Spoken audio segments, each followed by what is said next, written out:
I love study abroad. It is a very important part of my life. When I was 20 years old, I went to France when I was a college sophomore. I lived with a family.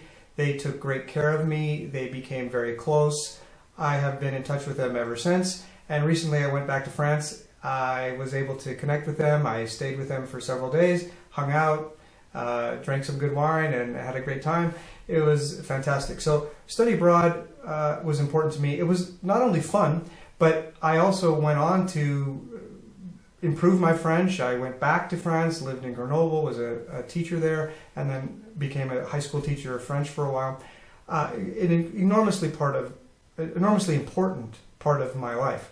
So when students come to me and say they want study abroad as part of their criteria for choosing a college, I'm all over it. I'm totally into it. I love that idea.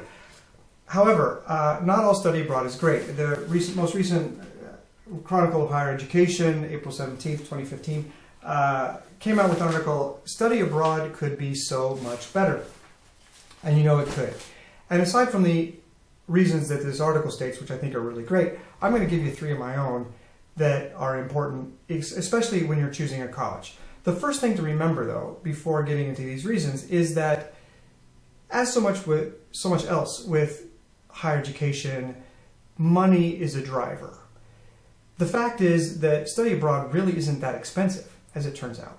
But colleges that do charge a lot of money can take your tuition dollars and then they turn around and pay a foreign university or a private company that is providing study abroad services and organizing these programs.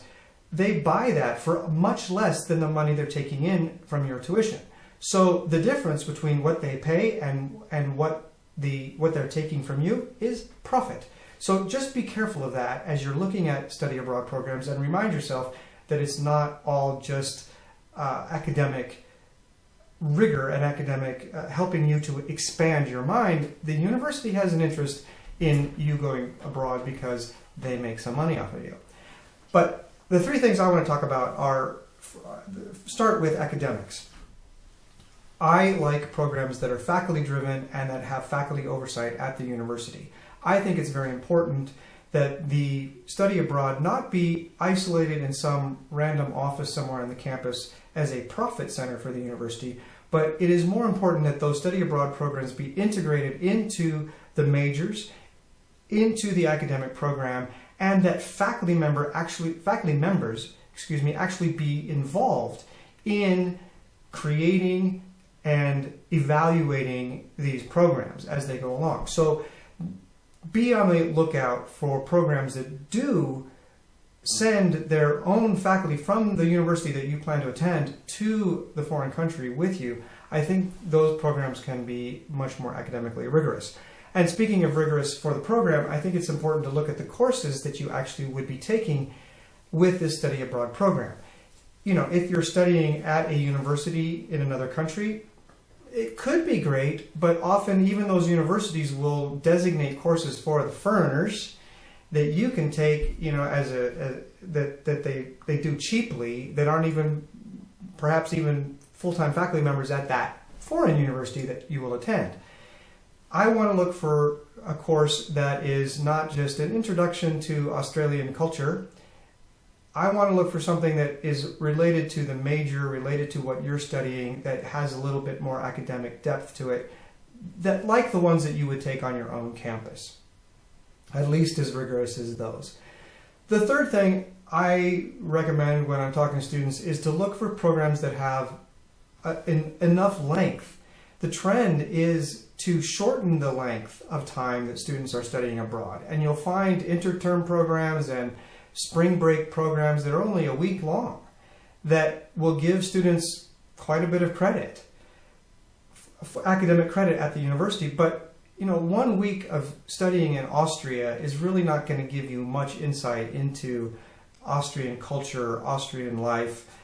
You're going to be looking at it as a tourist, from a tourist's perspective generally.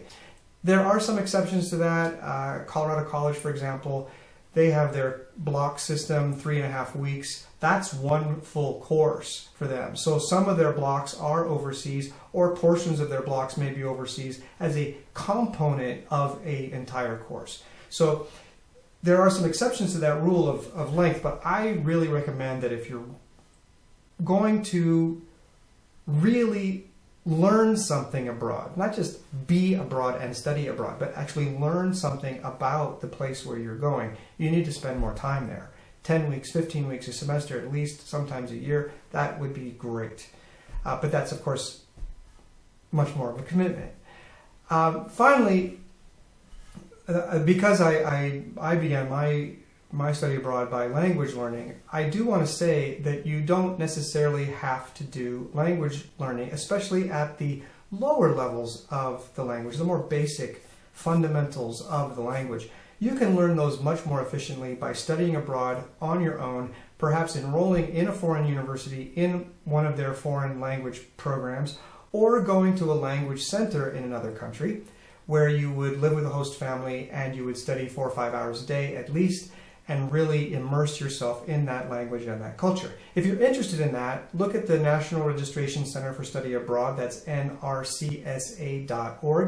They vet some programs all around the world. If you want to learn Polish, you want a private tutor in Polish, you can get that. It's so much cheaper than paying full tuition at an American university and then having the university spin around and make some profit on you. Use that money and expand the time and the experience that you would have in that foreign country. Use that money more wisely. You may even be able to transfer the credits back to your home university depending on how you plan it. Study abroad is fantastic. More kids should do it, and I'm excited to see that the trends are more study abroad for more students. But not all study abroad is created equal. Some of it is just purely a money-making venture. Some of it is really academically, let's just say, okay, useless. And some of it is just too short to actually give you anything more than you might get at a week in Cancun. So don't do that. If you want a week in Cancun, go to Cancun. But let's not call it study abroad. So look for those kinds of things and think about how study abroad fits into your criteria.